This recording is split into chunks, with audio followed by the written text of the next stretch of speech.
ตุลาวันนี้แหละนะน้ำตาลูกหลังวันที่ลูกนั้นเบิดความหวังต้องนั่งคืนกินน้ำตาศาลได้ตัดสินว่าลูกผิดทางอาญาคดีลงเสเพเสษยาคิดขึ้นมาน้ำตาไหลลินเงินคำพ่อส่งให้ลูกเอียนมาไปหับไปปริญญาหับมาก็ต้องสูญสิ้นความหวังตั้งไว้สุดท้ายมันก็พวินเสียเวลาทำมากินต้องพวินเป็นเด็กเสเพคดีเสษยาตัดสิน5 ปีได้ฟังคำนี้หัวใจ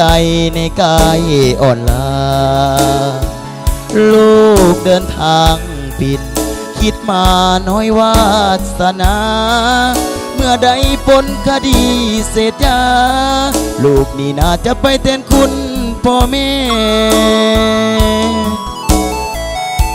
ลูกขอพระคุณแทนคุณพ่อแม่ลูกนี่ผิดแท้พ่อแม่จงให้อภัยลูกเดินทางผิดคิดมาเป็นแผลในใจลูกเองนั้นก็เสียใจที่ลงไปเสษยา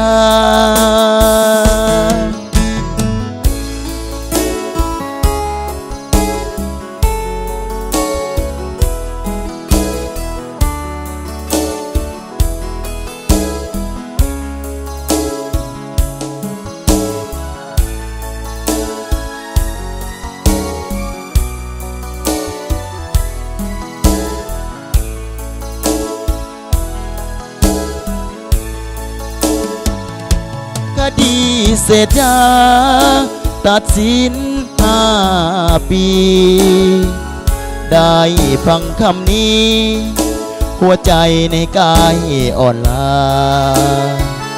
ลูกเดินทางผิดคิดมาน้อยวาสนาเมื่อได้พ้นคดีเสษยาลูกนี่น่าจะไปแทนคุณพ่อแม่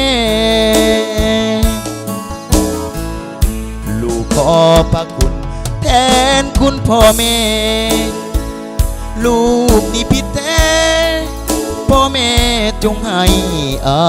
ภัยลูกเดินทางผิดคิดมาเป็นแผลในใจลูกเองนั้นก็เสียใจที่ลงไปเสษยา